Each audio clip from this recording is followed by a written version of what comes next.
서울 방어력이 이 정도인 게 말이 안 되잖아요. 이 데이터는 모두 가짜예요. 주한미군 주둔비로 갈등을 빚고 있는 상황에서 미국에서도 첨예한 대립이 벌어지고 있다고 합니다. 미국 내에서도 한국 같은 나라에 돈까지 줘가며 주둔할 이유가 있냐? 당장 철수하라는 주장을 하는 사람도 있는 반면 주둔비를 전부 미국이 부담해야 된다며 전략적 요새라는 평가를 내고 있는 사람도 있는데요. 트럼프 당선 이후 미국의 전문가와 기자들도 해당 문제에 의견이 분분한 상황입니다. CNN에서는 이 문제를 미리 예상이라도 했다는 듯 이전 한국 국군의 날 행사부터 기획 취재를 한 기자가 한 명 있는데요. 최근 이 기자가 내는 뉴스가 연이어 히트를 치고 있습니다. 어떤 내용인지 바로 번역해서 알려드립니다. 저는 CNN의 국방 전문 기자 사라입니다. 32살의 나이에 이 자리까지 오게 된 것은 순전히 제가 태어난 환경 덕분이라고 생각해요. 어릴 때부터 군인 가문에서 자랐고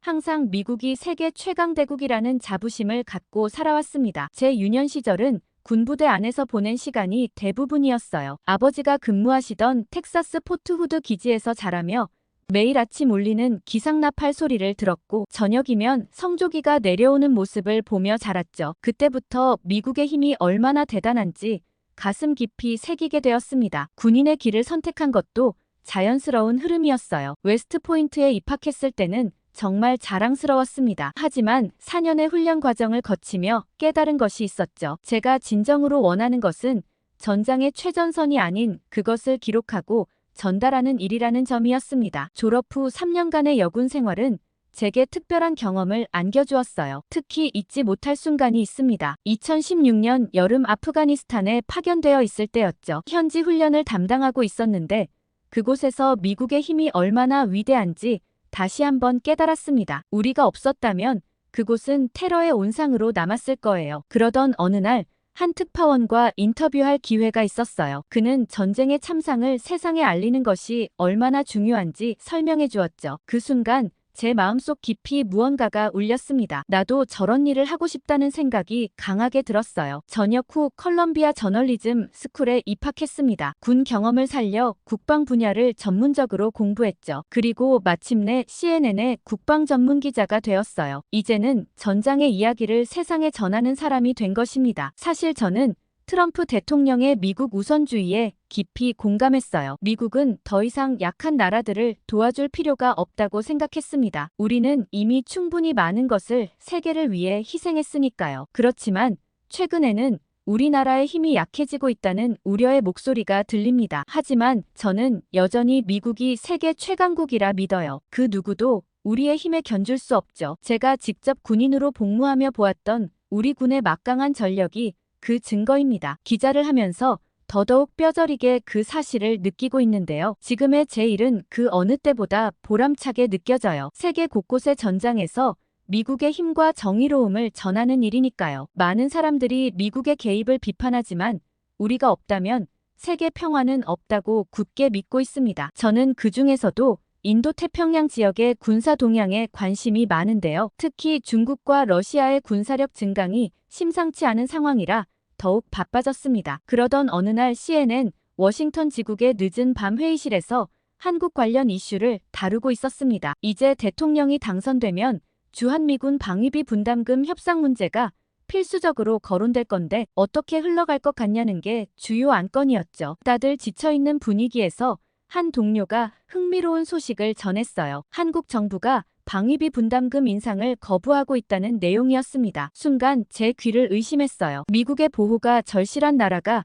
오히려 돈을 더 내지 않겠다니 이건 정말 말이 안 되는 일이었죠. 특히 북한의 위협이 고조되는 상황에서 이해할 수 없는 태도였습니다. 그런데 더 신기한 건 기자들의 의견이 분분하다는 점이었어요. 그날 CNN 워싱턴 지국의 회의실은 새벽까지 전쟁터를 방불케 했습니다. 30년 베테랑 기자 톰 앤더슨은 테이블을 내리치며 목소리를 높였어요. 우리가 70년 동안 한국을 지켜줬는데 이제 와서 방위비 인상도 거부한다니 말이 되냐는 거였습니다. 국방부 출입기자 스티브 역시 톰의 편이었어요. 매년 수십억 달러의 비용이 들어가는데 한국은 오히려 자신들의 안보는 스스로 책임질 수 있다며 큰 소리친다고 했습니다. 그러면서 주한미군 철수도 검토해봐야 한다고 주장했어요. 외교부 담당 제시카도 가세했습니다. 북한이 매달 미사일을 쏘아대는 상황에서 한국이 미국의 보호가 필요 없다고 하는 건 너무 아니란 생각이라고 했어요. 결국 전쟁이 나면 미군이 희생될 텐데 비용은 더 내기 싫다니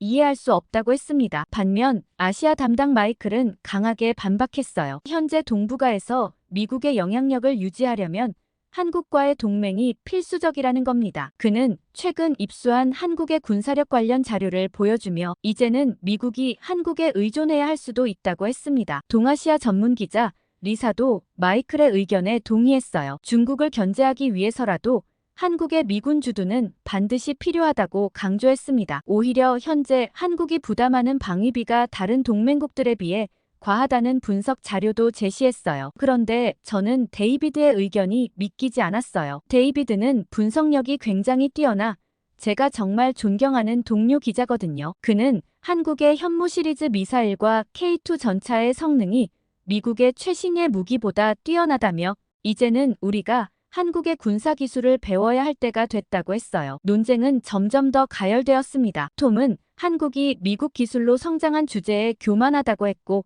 마이클은 이미 한국이 독자적인 기술력으로 세계적 군사 강국이 되었다고 반박했어요. 저는 당연한 문제를 이렇게 논쟁하는 자체가 이해가 안 갔고 제가 모르는 사이 뭔가 한국은 정말 우리의 보호가 필요 없을 만큼 강해진 걸까 의문스러웠죠. 저는 이 의문을 풀기 위해 편집장님께 직접 현장 취재를 자청했어요. 편집장님은 제 제안을 반겼습니다. 격렬한 논쟁만 이어질 게 아니라 현장에서 직접 확인해 볼 필요가 있다고 했어요. 한국 국군의 날이 가까워졌기 때문에 저는 일정을 당겨 최대한 빨리 서울로 향했어요. 그때만 해도 제가 한국에서 어떤 충격적인 진실들을 마주하게 될지 전혀 예상하지 못했죠. 서울에 도착해 첫 번째로 찾은 곳은 전쟁기념관이었어요. 취재 계획을 세우면서 한국군의 현주소를 가장 잘 보여줄 수 있는 곳이라 생각했기 때문입니다. 하지만 그곳에서 본 전시물들은 제 예상을 크게 빗나갔죠. 낡은 무기들과 빛바랜 사진들이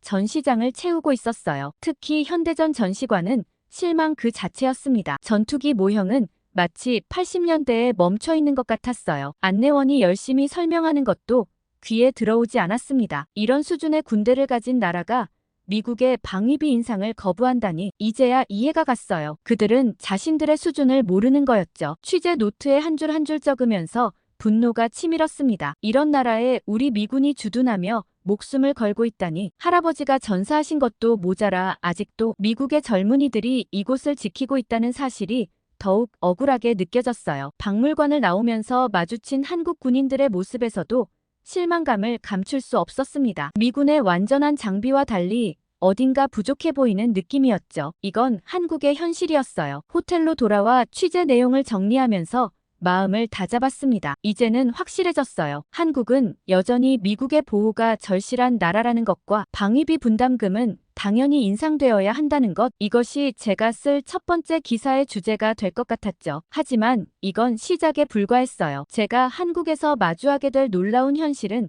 아직 시작도 하지 않았다는 것을 그때는 몰랐습니다. 그리고 그 충격적인 진실 앞에서 제 오만한 생각들이 어떻게 무너지게 될지도 전혀 예상하지 못했죠. 박물관 취재를 마치고 다음날 국군의 날 행사장으로 향했습니다. CNN 기자라는 신분 덕분에 특별 취재진으로 참가할 수 있었어요. 국방부에서 배정해준 가이드인 한준우 대위는 능숙한 영어 실력으로 행사 일정을 상세히 설명해 주었습니다. 오전에 시범훈련과 의장대 퍼레이드는 예상대로였어요. 사실 생각보단 더 잘 해내긴 했지만 이건 보여주기 수준이라고 생각했죠. 하지만 오후 2시 특별 행사를 앞두고 한준우 대위의 태도가 달라졌습니다. 무언가 특별한 것을 보여주겠다며 저를 행사장 뒤편의 특설 관람대로 안내했어요. 그곳에는 이미 여러 나라의 국방 기자들이 모여 있었습니다. 영국 BBC 동료 제임스도 보였죠. 그는 저를 보자마자 흥분된 목소리로 무언가 대단한 것을 보게 될 거라고 귓속말을 했어요. 하지만 저는 그저 미소로 답했습니다. 한국이 보여줄 수 있는 게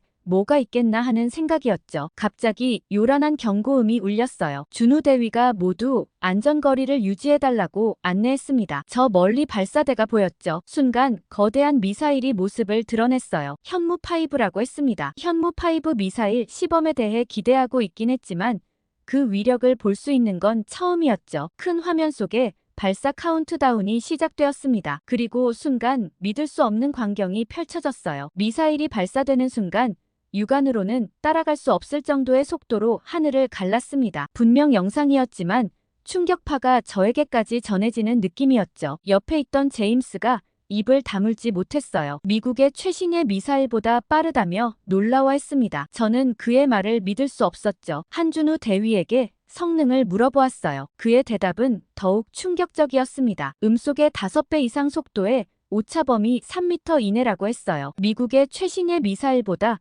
훨씬 뛰어난 수치였습니다. 게다가 이 무기는 순수 한국 기술로 개발되었다고 하더군요. 미국의 도움은 전혀 없었다고 했습니다. 머릿속이 하얘졌어요. 제가 알던 한국은 이런 무기를 만들 수 없는 나라였습니다. 미국의 기술력을 베끼기만 하는 나라였고 우리의 보호가 필요한 약한 나라였죠. 하지만 지금 제 눈앞에서 그 편견이 완전히 무너지고 있었어요. 한준우 대위는 계속해서 설명을 이어갔습니다. 현무5는 세계 최고 수준의 극초음속 미사일이며 어떤 방공망도 뚫을 수 있다고 했어요. 심지어 중국과 러시아도 이 정도 수준의 무기는 아직 없다고 덧붙였습니다. 취재 수첩을 꺼내 정신없이 메모를 했어요. 하지만 손이 떨려 제대로 쓸 수가 없었습니다. 옆에서 다른 나라 기자들도 흥분된 모습으로 서로 이야기를 나누고 있었죠. 모두가 같은 충격을 받은 것 같았어요. 호텔로 돌아와 노트북 앞에 앉았습니다. 하지만 무엇을 써야 할지 혼란스러웠어요. 지금까지 제가 알고 있던 모든 것이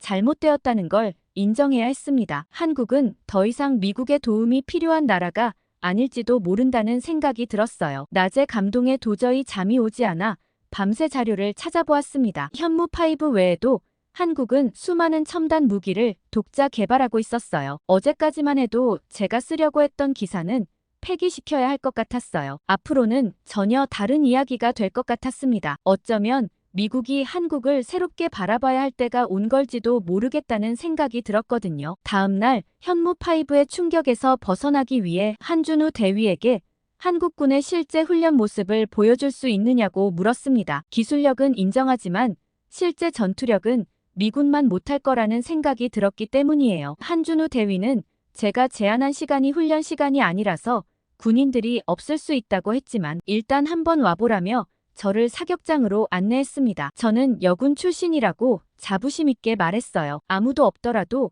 미군의 사격 실력이 얼마나 뛰어난지 한번 보여주고 싶었습니다. 사실 웬만한 한국 남자 군인들보단 훨씬 뛰어날 거라 생각했죠. 사격장에 도착하니 한 여성이 혼자서 사격 연습을 하고 있었어요. 준우 대위는 제가 CNN 기자이자 미군 출신이라고 소개했습니다. 김지현이라는 이름의 그 여성은 친절하게 웃으며 인사했어요. 저는 사격 대결을 제안했습니다. 미군 여군의 실력을 보여주고 싶었거든요. 지현 씨는 흔쾌히 승낙했고 각자 10발씩 쏘기로 했습니다. 저는 속으로 웃었어요. 아시아 여성이 서구식 훈련을 제대로 받았을 리가 없다고 생각했거든요. 제가 먼저 사격을 시작했습니다. 군 생활에서 단련된 자세로 방아쇠를 당겼어요. 10발 중 7발이 관역 중심에 명중했습니다. 그간 훈련을 멈추고 기자로 생활한 지가 오래되었지만 꽤 만족스러운 결과였죠. 미소를 지으며 김지현 씨를 바라보았어요. 사실 비슷하게만 맞춰도 대단한 거라며 지현 씨를 격려했죠. 곧이어 지현 씨가 사격을 시작했고 그 사격 자세는 완벽했어요. 숨소리조차 들리지 않았죠. 그리고 10발 모두가 정확히 관역 중앙을 관통했습니다. 그 순간부터 제 자신감은 완전히 무너지기 시작했습니다. 놀란 마음을 감추지 못하고 그녀의 이력을 물었어요. 김지현 씨는 태연하게 자신을 소개했습니다. 특전사 출신이며 아프가니스탄 파병 경험도 있다고 했어요. 대결에서 완패한 충격이 가시지 않았지만 그녀의 아프간 참전 경험이 궁금했어요. 저도 아프간에서 근무한 적이 있다고 말했더니 그녀의 눈빛이 달라졌습니다. 제가 먼저 자랑스럽게 이야기를 꺼냈어요. 2016년 미군이 아프간에서 어떻게 테러와 맞서 싸웠는지 설명했습니다. 미군 덕분에 아프간이 안정을 되찾을 수 있었다고 했죠. 그러자 지현 씨가 조용히 미소를 지으며 2007년 발생했던 봉고차 피랍 사건을 이야기했어요. 한국인 선교사들이 탈레반에게 납치됐을 때 특전사가 어떻게 대응했는지 설명했습니다. 단 한 명의 인명피해도 없이 구출에 성공했다고 하더군요. 2007년 7월의 일이었다고 해요. 탈레반이 한국인 선교사들을 납치했다는 소식을 들었을 때 특전사 부대원들은 즉시 작전 준비에 들어갔다고 합니다. 지현 씨는 당시 상황을 생생하게 설명했어요. 탈레반은 인질들을 계속해서 이동시켰고 날씨는 최악이었다고 합니다. 하지만 그들은 포기하지 않았죠. 특수정찰대가 24시간 탈레반의 움직임을 추적했고 마침내 인질들의 위치를 특정할 수 있었다고 해요. 특히 인상 깊었던 건 작전 수행 방식이었습니다. 지현 씨는 당시 자신들이 탈레반 복장으로 위장해 마을에 잠입했다고 했어요. 현지인들의 도움으로 탈레반의 생활 패턴까지 완벽하게 파악했다고 합니다. 결정적 순간은 한밤중에 찾아왔다고 해요. 탈레반 무장대원들이 잠든 사이 소리 없이 인질들이 있는 건물로 침투했습니다. 단 한 발의 총성도 없이 인질들을 구출했다고 하더군요. 지현 씨는 그게 바로 한국 특전사의 실력이라고 자부심을 보였어요. 더 놀라웠던 건 민사작전 이야기였습니다. 지현 씨의 부대는 차리카르 지역을 담당했는데 처음엔 현지인들이 매우 적대적이었다고 해요. 그래서 그들은 특별한 접근법을 시도했다고 합니다. 매주 목요일마다 부대 앞에서 의료봉사를 했다고 해요. 처음엔 아프간 사람들이 의심의 눈초리로 바라보았지만 점차 소문이 퍼졌다고 합니다. 한국 군의관들이 얼마나 실력이 뛰어난지 입소문이 나면서 멀리서도 환자들이 찾아왔다고 하더군요. 또 재미있었던 건 태권도 교실 이야기였습니다. 아프간 아이들이 처음에는 태권도가 뭔지도 몰랐대요. 그런데 한국군이 시범을 보이자 아이들이 하나둘 모여들기 시작했고 나중에는 매일 아침 수백 명의 아이들이 태권도 수업을 받으러 왔다고 합니다. 지현 씨는 한 아프간 소년의 이야기를 특히 기억한다고 했어요. 다리를 다쳐 제대로 걷지도 못하던 아이였는데 태권도를 배우면서 점차 걸음걸이가 좋아졌다고 합니다. 나중에는 그 지역에서 가장 실력 있는 태권도 수련생이 되었다고 하더군요. 의료 지원과 태권도 교실 덕분에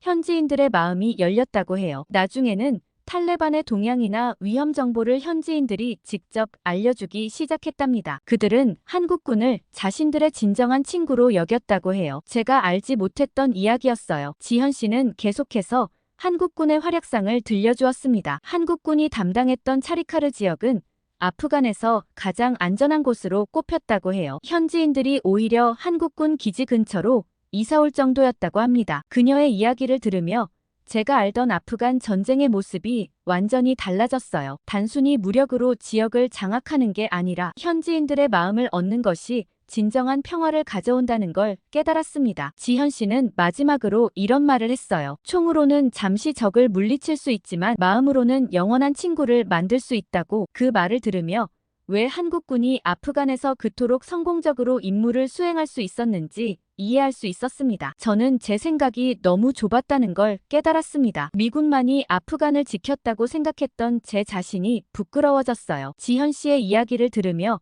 한국군은 단순히 미군의 협력군이 아닌 독자적인 능력을 가진 군대라는 걸 새삼 실감했습니다. 미군이 첨단 장비로 제공권을 장악하고 있을 때 한국군은 조용히 현지인들의 마음을 사로잡고 있었던 거죠. 어쩌면 그것이 진정한 승리였는지도 모르겠습니다. 지현 씨는 아프간 파병 경력 외에도 세계 사격 대회에서 입상한 경력도 있다고 했습니다. 순간 할 말을 잃었어요. 지금까지 제가 가지고 있던 아시아 여성에 대한 모든 편견이 산산조각 났습니다. 더구나 그녀는 제 실력을 칭찬하면서 오히려 저를 칭찬해 주더라고요. 이게 가능한 이유는 한국 특전사의 훈련 과정 때문인데 극한의 상황에서도 정확한 사격이 가능하도록 끊임없이 훈련한다고 했어요. 특히 인상 깊었던 건 여군이라는 이유로 특별 대우를 받지 않았다는 점이었습니다. 한준우 대위는 지현 씨 같은 여군이 한국에 많다고 설명했어요. 성별에 관계없이 동일한 기준으로 평가받으며 실력으로 인정받는다고 했습니다. 저는 제 군 생활을 떠올렸어요. 여군이라는 이유로 받았던 특별 대우들이 오히려 부끄럽게 느껴졌습니다. 사격장을 나오면서 김지현 씨는 언제든 다시 대결하자며 웃었어요. 그 모습이 너무나 당당해 보였습니다. 호텔로 돌아오는 길에 계속 생각에 잠겼어요. 그리고 그날 밤 노트북을 펴고 오랫동안 글을 썼어요. 한국의 놀라운 기술력에 이어 완벽한 전투력까지 이제는 정말 한국을 다시 봐야 할 것 같았습니다. 미국이 이 나라를 여전히 도와줘야 할 약한 나라로 보는 건 큰 오산일지도 모른다는 생각이 들었거든요. 다음 날 호텔 1층 카페에서 동료 기자 마이클과 만났습니다. 그는 20년 넘게 한반도를 취재해온 베테랑 기자예요. 커피를 마시며 지난 며칠간 있었던 일들을 이야기했습니다. 현무5 미사일의 놀라운 성능과 특전사 여군과의 사격 대결까지요. 마이클은 제 이야기를 듣고 빙그레 웃었어요. 이제야 한국의 실체를 조금 알게 된 것 같다고 했습니다. 그러면서 방위비 분담금 문제를 꺼냈어요. 한국이 더 내야 한다고 생각했던 제 생각이 잘못됐을 수도 있다고 말했죠. 사실 지금 한반도의 군사력 균형은 완전히 바뀌었다고 마이클이 설명했습니다. 한국의 군사력은 이미 북한을 압도했고 기술력은 세계 최고 수준이라고 했어요. 오히려 미국이 한국의 군사력에 의존하게 될 수도 있다고 하더군요. 그래도 북한과의 전쟁 위협이 걱정된다고 했더니 마이클이 놀라운 이야기를 들려주었습니다. 북한 내부 상황이 심각하다는 거예요. 최근 입수한 정보에 따르면 북한 젊은이들 사이에서 불만이 폭발 직전이라고 했습니다. 마이클은 북한의 젊은 장교들이 더 이상 김정은 체제를 신뢰하지 않는다고 했어요. 한국 드라마와 영화를 몰래 보면서 자신들의 처지를 비관하고 있다고 합니다. 특히 군부 내 젊은 세력들은 이미 쿠데타를 모의하고 있다는 정보도 있다고 하더군요. 더 충격적인 건 북한군의 실제 전력이었습니다. 마이클이 보여준 위성 사진에는 녹슨 탱크들과 버려진 군사시설들이 가득했어요. 최근 수해 때는 그토록 많은 공기 부양정을 보유하고 있으면서도 단 한 대도 동원하지 못했다고 합니다. 러시아와 중국이 한국을 견제한다는 말도 했지만 마이클은 그건 표면적인 것일 뿐이라고 했어요. 실제로 그들도 한국의 군사력 성장을 막을 수 없다는 걸 알고 있다고 합니다. 특히 현무5 같은 무기 체계는 그들도 아직 개발하지 못했다고 하더군요. 커피잔이 비워질 때쯤 마이클은 흥미로운 제안을 했습니다. 한국의 군사력만 취재하지 말고 그 이면에 있는 과학기술력도 취재해보라고 했어요. 반도체, AI, 우주산업까지 군사력은 빙산의 일각일 뿐이라고 했어요. 그렇게 카페를 나오면서 마음이 복잡하더라고요. 할아버지의 희생으로 지켜진 이 나라가 이렇게 강해졌다는 사실이 자랑스럽기도 했습니다. 어쩌면 할아버지의 희생이 헛되지 않았던 걸까 싶기도 했죠. 이제는 달라진 시각으로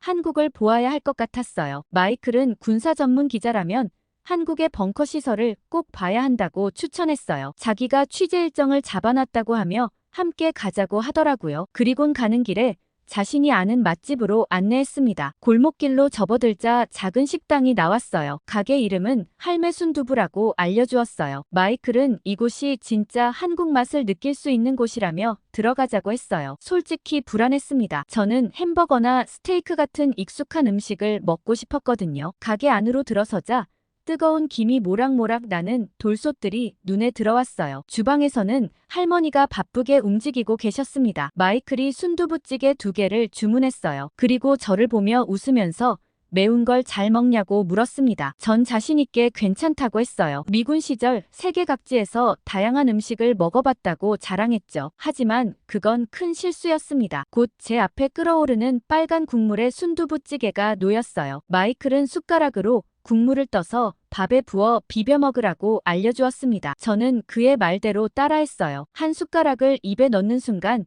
온몸이 얼얼해졌습니다. 이런 매운맛은 처음이었어요. 얼굴이 빨개지고 눈물이 나기 시작했습니다. 마이클은 저를 보며 웃으면서 물을 건네주었어요. 하지만 물을 마셔도 매운맛은 가시지 않았죠. 시뻘개진 저를 보고 주인 할머니가 우유를 가져다 주셨지만 그것도 소용없더라고요. 그런데 정말 신기한 건 계속 먹게 되는 거예요. 매운맛 때문에 고통스러웠지만 순두부의 부드러운 맛과 시원한 국물 맛이 자꾸 숟가락을 들게 만들었습니다. 이런 경험은 처음이었어요. 땀을 뻘뻘 흘리면서도 한 그릇을 다 비웠습니다. 마이클은 제 모습이 재미있었는지 계속 웃으면서 사진을 찍었어요. CNN의 터프한 여성 기자가 이렇게 무너질 줄은 몰랐다며 농담을 했습니다. 식사를 마치고 나오는데 주인 할머니가 다음에 또 오라며 손을 흔들어 주셨어요. 이상하게도 고통스러웠던 매운맛이 그리워질 것 같았습니다. 마이클은 이게 한국 음식의 매력이라고 했어요. 점심을 먹고 여의도역으로 가는 길에 입안이 아직도 얼얼했습니다. 하지만 이상하게 기분은 좋았어요. 전쟁 무기와 군사력만 봐왔던 한국의 다른 모습을 발견한 것 같았죠. 어쩌면 이런 소소한 것들이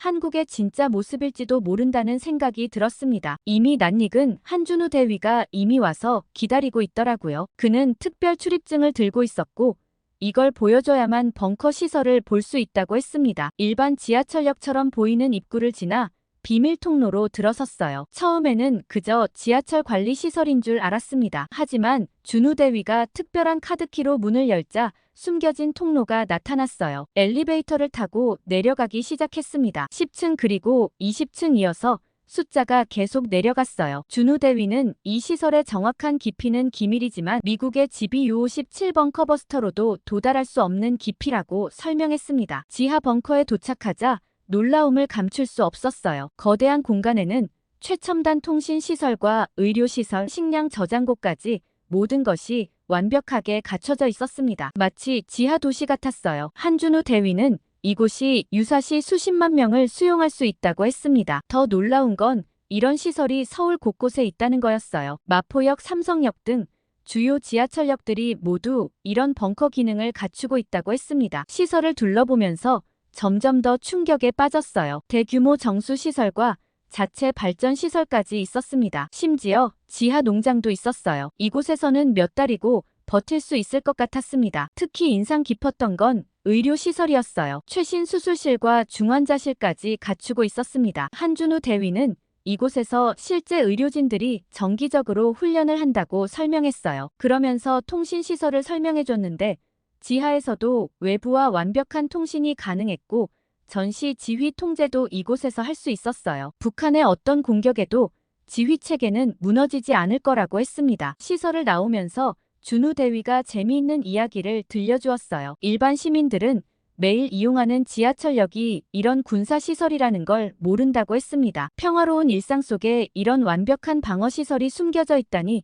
정말 놀라웠어요. 이제야 이해가 됐습니다. 왜 서울이 북한의 위협에도 불구하고 이렇게 평화로울 수 있는지 말이죠. 도시 전체가 하나의 거대한 요새였던 거예요. 지상의 고층 빌딩들은 방어벽이 되고 지하철은 벙커가 되는 완벽한 계획이었습니다. 다시 지상으로 올라오면서 서울을 보는 제 시각이 완전히 바뀌었어요. 평화로워 보이는 이 도시는 사실 세계에서 가장 견고한 요새였습니다. 할아버지가 목숨을 바쳐 지켰던 이 도시가 이렇게 강해졌다는 사실에 뭉클했어요. 호텔로 돌아오는 길에 줄곧 생각에 잠겼습니다. 이제는 제가 써야 할 기사의 방향이 완전히 달라져야 할 것 같았어요. 한국은 더 이상 미국의 보호가 필요한 나라가 아니었습니다. 오히려 우리가 배워야 할 게 많은 나라라는 걸 깨달았어요. 그렇게 호텔방에서 노트북을 펼쳐 한국 군사력에 대한 자료를 찾아보고 있었습니다. 취재를 마무리하기 위해 마지막 정리가 필요했어요. 유튜브에서 관련 영상들을 보던 중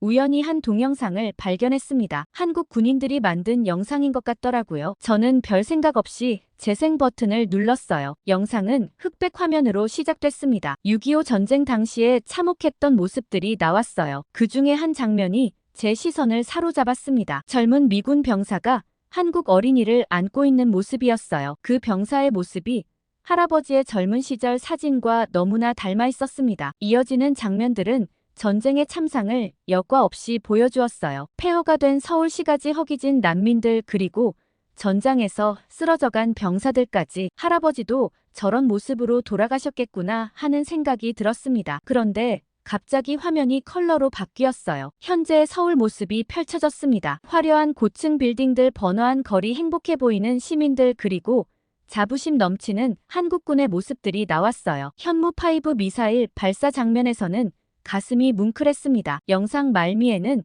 한국군 장병들이 직접 참전 용사들에게 쓴 편지가 나왔어요. 한 젊은 장병이 썼다는 편지가 특히 기억에 남았습니다. 당신이 피를 흘려 지켜준 이 땅이 이제는 세계에서 가장 강한 나라 중 하나가 되었습니다. 당신의 희생이 헛되지 않았음을 보여드리고 싶습니다. 눈물이 흘렀어요. 할아버지는 이런 날이 올 줄 알고 계셨을까요? 그토록 비참했던 나라가 이렇게 강해질 줄 알고 계셨을까요? 할아버지의 희생이 헛되지 않았다는 생각에 마음이 뭉클해졌습니다. 영상은 계속해서 한국군의 놀라운 발전상을 보여주었어요. 첨단 무기체계들, 완벽한 훈련체계, 그리고 무엇보다 자부심 넘치는 장병들의 모습이었죠. 이제야 아버지가 왜 그토록 한국을 신뢰했는지 이해할 수 있었습니다. 저는 지금까지 제가 얼마나 편협한 시각을 가지고 있었는지 부끄러워졌어요. 한국을 약한 나라로만 보았던 제 자신이 한심하게 느껴졌습니다. 이제는 인정해야 할 것 같아요. 한국은 더 이상 도움이 필요한 나라가 아니라는 사실을. 노트북을 덮고 창밖을 바라보았습니다. 서울의 야경이 반짝였어요. 할아버지가 목숨 바쳐 지켰던 이 도시는 이제